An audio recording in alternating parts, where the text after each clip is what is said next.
వచ్చాను. కేవలం భౌతికమైన జీవితం గురించి ఆలోచించడం వలన సమాజం మోసపోతుంది. మరి పరిష్కారం ఏంటో తెలుసా అండి? ఒక్కసారి పరలోకం గురించి, ఒక్కసారి పాతాళ గుండం గురించి ఆలోచించగలిగితేనండి అన్నీ అర్థమవుతాయండి. అదే గొప్ప పరిష్కారం అండి. ఒక్కసారి ఈ జీవితాన్ని ఇచ్చినటువంటి దేవుని గురించి కానీ, ఆయన ఉన్న మహాలోకం గురించి కానీ ఆలోచిస్తేనండి అన్నీ అర్థమవుతాయండి. నిజంగా రాబోతున్నటువంటి ఆ శాశ్వత జీవితం మనకు అర్థమవుతానండి. ఇది నిజంగా చాలా వైరాగ్యం వచ్చేస్తుందండి జీవితంలో.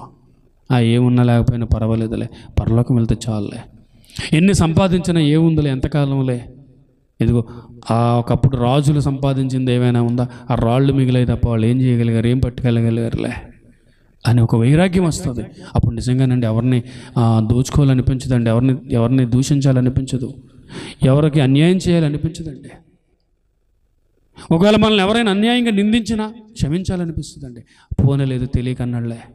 సరే, సమాజం ఎంత ఉన్నతంగా మారిపోతుందో చూడండి.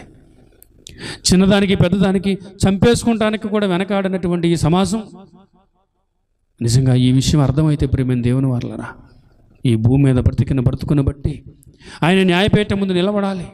ఆ రోజు ప్రభు మరలా వచ్చినప్పుడు, ఇదిగో ఆయన ఈ భూమి మీదకి మరలా రాబోతున్నప్పుడు, ఇదిగో ఆయన న్యాయపీఠం నిలబడినప్పుడు, ఇది ఈ ప్రపంచ క్రైస్తవ్యం తీర్పు దినం అని పిలుస్తున్నటువంటి ఆ దినాన్న కుడివైపున ఉన్నటువంటి గొర్రెలను సంబోధించినటువంటి నీతిమంతులతో ఆ రోజు ప్రభు మాట్లాడుతూ ఏమంటున్నాడండి? నా తండ్రి చేత ఆశీర్వదింపబడిన వారలారా, లోకం పుట్టినది మొదలుకొని ఇదిగో సిద్ధపరచబడిన రాజ్యాన్ని స్వతంత్రించుకోండి. ఎడవైపున ఉన్న వారిని చూసి ఏమంటాడు? శపింపబడిన వారలారా, అపవాదికిని వాని దూతలకు ఏర్పరచబడిన నిత్యాగ్నిలోనికి పొండి. ఎప్పుడైనా ఆలోచిస్తున్నారండి? ఎందుకు ఆయన ప్రభు సిలువలంత బరువైన భారమైన సిలువ మోసుకుంటూ కూడా వెళ్ళిపోతూ కూడా అంత రక్తపు మడుగులో ఉన్నప్పుడు కూడా మన గురించి ఎందుకు ఆలోచిస్తున్నాడో తెలుసా అండి? పరలోకాన్ని కోల్పోతే భయంకరమైన వేదనకరమైన చోటుకి వెళ్ళిపోవాలి. ఇది నిజం ప్రియమైన దేవుని వల్ల తీర్పు ఉంది. ఈ భూమి మీద మనం బ్రతికినప్పుడు మన ప్రతి ఆలోచనకు లెక్క చెప్పాలి, మన ప్రతి మాటకు లెక్క చెప్పాలి, మన జీవితంలో మనం చేసిన ప్రతి క్రియకు లెక్క చెప్పాలి. దేవునికి దేవుడిచ్చిందండి ఈ జీవితం, ఆయనకు లెక్క చెప్పాలి. ఇవన్నీ మర్చిపోతే ప్రియమైన దేవుని వల్లరా, నేను ఏ విషయాలు మీ ముందు ప్రస్తావిస్తున్నానో ఇవన్నీ కొన్ని గంటల పాటు మాట్లాడుకోవాల్సిన సందర్భాలు.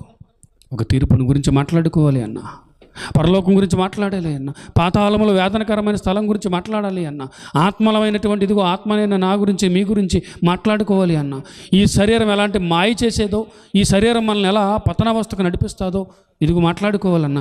కొన్ని గంటలు పట్టే మాటలండివి, కొన్ని గంటల సమయాలు పట్టే మాటలండి. ఈ వాస్తవాలను అర్థమవుతున్న మనం ఎలాంటి జాగ్రత్త తీసుకోవాలో అర్థం చేసుకుందాం. ఈ మాటలను